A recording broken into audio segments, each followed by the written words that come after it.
So I'll start us now on our second and last session, Reaching Students Through Student Services, featuring Camille, Abdel-Jawad, and Amanda Bryant.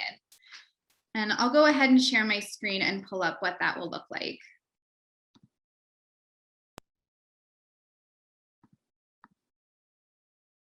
So just like the previous two sessions, we won't be ending with a traditional Q&A.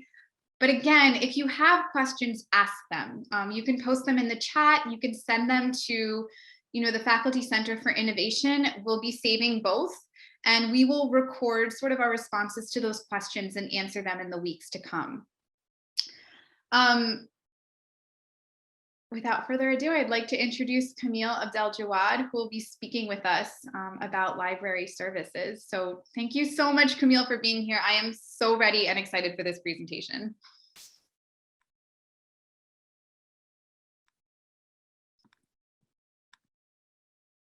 All right, well, give me just 1 second here to share my slides with you all. All right, well, thank you so much for having me today. I am so thrilled to be here with all of you to talk a little bit about partnering with library services for student success and how what we do here can really elevate our teaching practices in line with everything else that everyone has said. If I haven't met you, my name is Camille Abdel-Jawad. I am our Instruction and Outreach Librarian and Assistant Professor here at Park, and I am so thrilled to be here with you guys to share this information.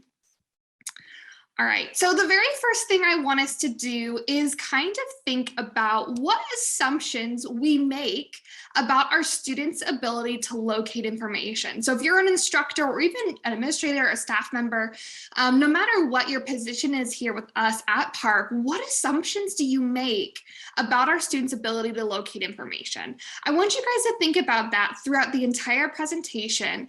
And if you could, Jamie's going to share a link in the chat. It's actually also listed on this slide. If you either way want to go to that link and tell me what your assumptions are. What assumptions do you make? This is all anonymous.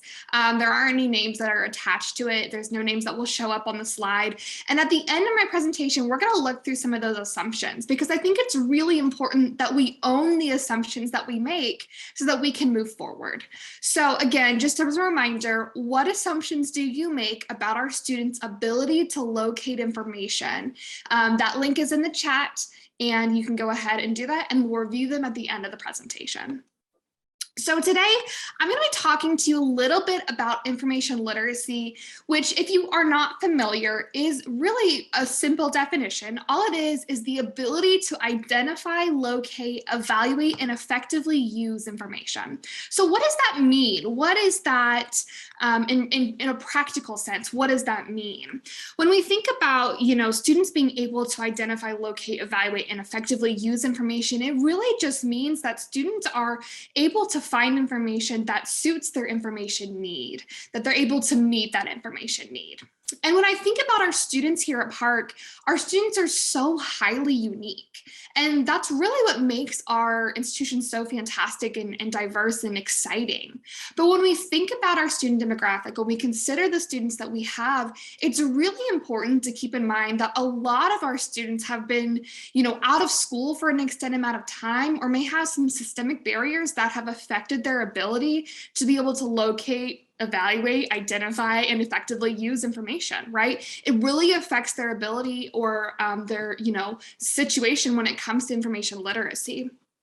I want to kind of just remind us of a few different things about our students, including that, 58.7% of our student body is military affiliated, and that's something to definitely celebrate. But it also introduces some unique challenges. The average age of our undergraduate students is 30 years old, which again is very different from some really traditional four-year institutions where their average undergraduate student might be 18, 19, 20. And then also thinking about, the majority of Park students transfer credits in from one or more institutions. This is a huge part of what makes, again, our institution unique, but also creates barriers. We don't know the kind of education that students were getting or, what kinds of, situations they are put in where they were asked to be information literate or asked to identify, locate, and evaluate information. We often assume, thinking again about our assumptions, we often assume that our students are prepared to conduct college level research. And I'd really like you to consider, is that true for all of our students, especially given all of the unique demographics that our students are part of? Are our students really college ready? Access to information is critical. If we have not taught our students how to find, evaluate, and effectively use information, we have failed as an institution, right? This goes beyond using library databases or being able to find, peer-reviewed articles. This goes into every aspect of their lives. Can they effectively search Google for credible information about, their health, about job prospects, about childcare? Can they utilize information and find effective and reliable information about every aspect of their life, between their personal life, their work life, and of course, their academic life? This is really critical and truly is grossly inequitable within our students right now. There are some students that have, this information privilege where they had, a really great high school that taught them how to find information, or maybe they have, been able to develop this information literacy skill on their own. But then there are some students that are on the opposite end of that spectrum that really haven't had that exposure or that ability or that opportunity to grow in that. So how can we meet our students where they're at and make sure that they have access to information? I kind of want to hit you with two more statistics here that, according to the American Library Association, only 64% of our college graduates believe that they are prepared to be information literate beyond the classroom. That's a scary statistic for us. And this is even including our traditional students that maybe have had, experience in high school or have had experience throughout their 4 years of college. And then 29% of employers, wherever we're preparing our students to go, no matter what the field, only 29% believe that their recent graduates are information literate. So what can we do to really ensure that we're preparing our students for success? How can we ensure that our students are able to be information literate and that they can find information effectively in every aspect of their life? So when we think about that, when we think of how we can empower students to succeed, the biggest thing that I can challenge you with when it comes to research, when it comes to finding information about every aspect of students' lives, the biggest thing I'm going to challenge you with is to erase this phrase from your vocabulary. They should have learned this skill in XYZ class. Okay, remove that from your discourse, remove that from your conversations, and remove that from your assumptions, because our students come from all walks of life. I think especially here at Park, there's this assumption that students learn how to find information and use information in their EN 105 and EN 106 classes, but maybe they comped out of those classes. Maybe they never took them. Maybe they transferred in credits from their military background. Maybe they took them at a different institution that did them differently. Maybe they took them in high school. There are so many possibilities for why students might not be at the level of information literacy that we assume that they are. Maybe they never took LE 100 due to program requirements or transfer credits. Really, at the end of the day, it doesn't matter. But just because they were able to track down 10 sources or peer-reviewed sources in EN 106 does not mean that they're information literate.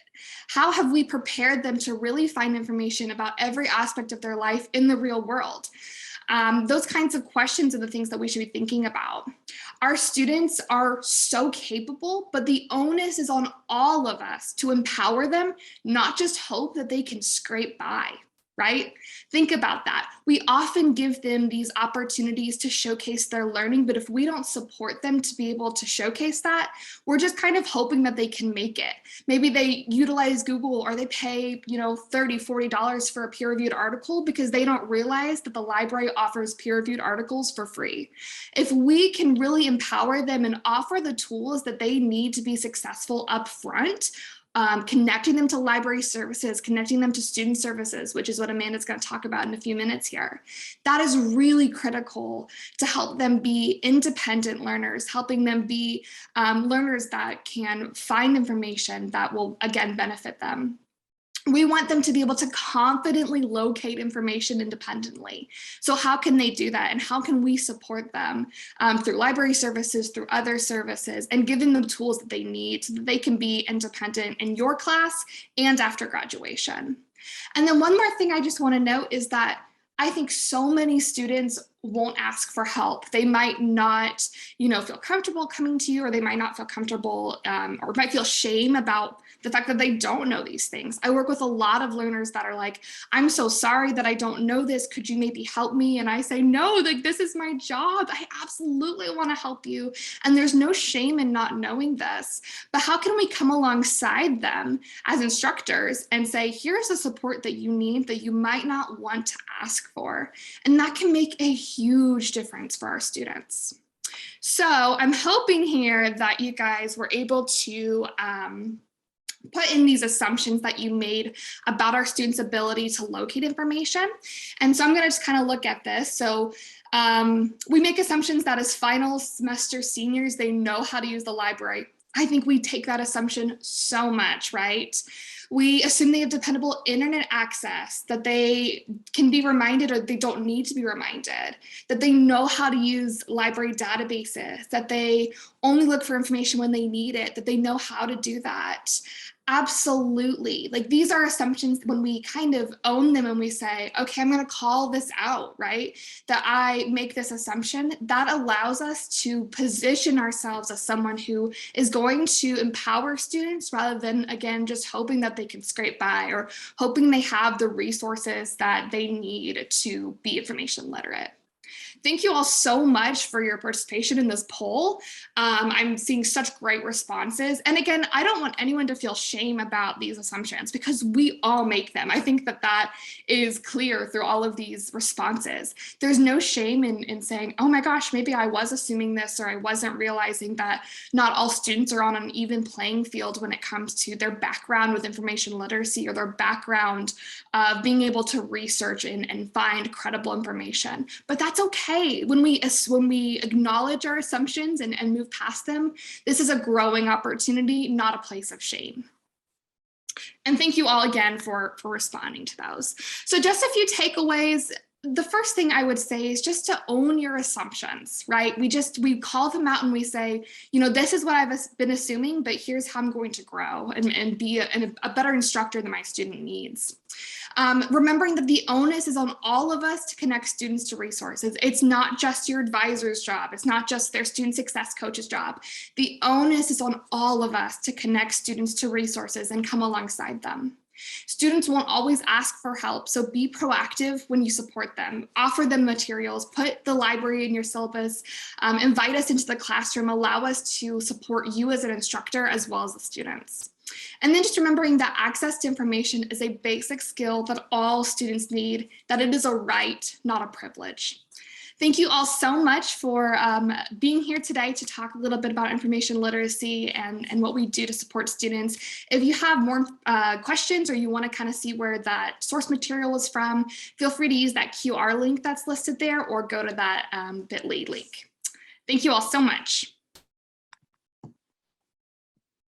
Thank you so much, Camille. That presentation as an EN 105, EN 106 instructor just feels so meaningful. The other sort of undercurrent I see with all our presenters is just this admiration for Park students. And I know that we're partial, but you can really see that we are Park students' #1 fans, and we have an incredibly special group of students here. So just thank you for that. It's palpable from every presenter here. And I think it's really fitting then that we're moving to Amanda Bryant next, who will speak to us about student advocacy. So thank you so much, Amanda, for being here and for closing out this really incredible morning. Awesome. Thank you, Erica. Hi, everyone. Let me get my PowerPoint up here. I think I've met a lot of people who are here today, but if we haven't met yet, my name is Amanda Bryant. I'm the Director of Student Support here at Park. I work specifically on the Parkville campus, but my role assists with all campus centers as well as all of our online students. So I'm a resource to everyone who is in this space, not just the folks that are in Parkville. So today we're going to talk about meeting students where they are. So we've heard a lot of great presenters talk about privilege and the ways that we can help make more inclusive spaces for our students. So I want to get into a little bit of the specifics about what our students might actually be experiencing, and then some small ways that we can help in the classroom to get past some of those outside the classroom issues that they might be dealing with. I always introduce myself to students as the student advocate, but I also want to point out that every single person that is on here is an advocate for our Park students. We all have a role of helping our students do what they can do to have the best experience they are going to have as a student, to be as successful as they can be in classes. And so while I am in the position where I get to hear a lot of the details about students' lives because they call me and I hear all of the unfortunately worst case scenarios, there are also a lot of just daily issues that students are dealing with that we all are familiar with. And so what are ways that in your classroom you can help students with just small little pieces to move past those and to be able to focus on what they need to do that day in class? One of the things that I also like to talk about is you guys have a different opportunity to experience students than I do. I talk to a student when they have a problem or when they come in to ask for something specific, but you see them on a daily basis. And so that gives you an insight to what's going on in their daily lives that is so much more valuable than what I can see. You have the opportunity to see when a student has a change in their life, when something's happening, when they're not acting the same as they usually are. And so you're in a fantastic place to be able to say, hey, there's something going on. Let me point you towards resources. There's never an expectation that any of us are the expert on anything. And so I really want to encourage you to utilize the folks that we have on campus to help our students get what they need in whatever situation they're going through. Something I want to start by talking about, I'm hoping all of us are familiar with the ideas of social and cultural capital, but I think it's a good starting point for this conversation. So many definitions. So social capital is basically knowing the right people. And cultural capital is knowing how to act or what are the rules or the mores in certain situations. I think that we, unfortunately, in institutions of higher education, make a lot of assumptions about what capital students come to college with. And that's not always accurate. And it's not always fair to assume that they've received some of these educational pieces before they get here. And so I want us to, again, like Camille said, throw away this idea. One thing I would like us to throw away is thinking that if a student needed help, they would have asked us for it. Because one, a lot of students don't know that they have the right or the ability to ask for help. And also a lot of students just don't even know that that is an issue that they can ask for support on. They have no idea that there are services on campus that will help them get past a financial issue or, a social issue or whatever's going on in their life. They assume they're in a classroom and that's all that matters. And that's all that we're going to talk about. So I want to encourage you, again, that person who sees them on a daily basis, to be able to say, something has changed. Something seems like there's a concern. Do you need help? Can I help? Who can I point you towards? Something else I also want to talk about in here is the idea that when we look at a student who lacks cultural capital, unfortunately, a lot of times in the academic circle, we assume that that means they're maybe not as academically able. A great example that I give, it came up in a conversation just the other day, is we've all had those emails from students that send us a message that looks like it's text message to their BFF. And how frustrated do we get when we're like, why can't you write an email that's professional? So again, throwing those assumptions aside, maybe that student doesn't have the cultural capital to know that there is a way to write an appropriate email to their instructor. We unfortunately in high school don't teach classes on how to write a professional email to your teacher when you get to college. And so when we make the assumptions that students already come with that information, we can easily get frustrated when they aren't actually performing in the way that we want them to perform. So I just want to make sure that we are not making assumptions about what they come with knowledge of, as well as making assumptions about that they have any idea how to navigate the really complicated higher educational structure that exists in the US. Because I will be honest, I get phone calls from so many faculty on a daily basis. I don't even know where to go for this information. So if you guys are asking me for that help, we can't assume that our students know that information either. Some of the specific details I want to go into are just some examples of what your students might be facing at home. We all know that we have issues on a daily basis. We personally are experiencing something at home on a daily basis, and maybe it's affecting our work in the classroom, or when we come to work every day. Our students are experiencing the same things. We have a student population that is experiencing poverty. As Camille pointed out, some of the statistics around our students, and hopefully those of us who work with Park students know, they come from a demographic that maybe is a little different than some other campuses that we've worked at before. And so homelessness and food insecurity are actual real concerns that our students are experiencing. We have a pantry on campus and our students utilize it. I spend a lot of time sending students over there, or sending students information about how to get free insurance or go to medical clinics. Our students don't necessarily have the financial means to help themselves be successful. Sometimes our students are in places where they have to decide whether they pay the electric bill or feed their families. So if they can't pay the electric bill that month, can they get online to do their homework that day? So just thinking about some of those pieces when we're working with our students. We all have family concerns. We all have those moments where there's struggles and strife going on with our own families. But also remember, there are some very serious family concerns that could be going on with our students. Unfortunately, statistics say that there is a percentage of people in this room who have students in their classroom right now who are experiencing abuse from a partner or from a parent while they're at home. And so if a student is not safe in their home, that is not going to give them a lot of opportunity to be really successful in the classroom or focus on what they're trying to do. So just being aware, being cognizant of the things that students might be dealing with outside of the classroom is really important. One that I like to talk about a lot with instructors, because guess what? We do so much online here. We have students with actual technology access issues. We have a lot of assumptions about the fact that everyone has access to the internet now. Everyone has a computer. Everyone's constantly online. So why should they have any issue? I know this student was on TikTok today. So if they could do that, why can't they get online and do their homework? But there's a big difference between being able to utilize a mobile device and being able to sit down and do their homework assignments. Again, math tells us that a phone is cheaper than it is to purchase a laptop. A lot of our students have to make that hard decision of which device do I have, and a phone is going to serve them better on a daily basis than a computer is going to at home. And so they might be trying to do all of their homework from their smartphone. And so are we thinking about that as we're putting together our assignments and asking students to turn things in? I have a great example. Just recently, I had a conversation with a virtual student who lives in a really small town. She had her internet disconnected because of some inability to pay for it. And so she couldn't do her homework. She only had a desktop computer at home, and she lived in a town where there wasn't a library that she could go to and sit in and do her homework. And so I had to, mail her a laptop that she then took to work with her every day to work on her homework during her break times in the break room at Walmart. Our students are trying to work through these issues, and we need to make sure that we're thinking about that when, maybe they aren't turning an assignment on time. Is there another explanation? Is there something else? And then the last thing, which I think is probably something we think about the most in terms of student accommodations, is obviously health. We have our disability services process that students can use to request accommodations.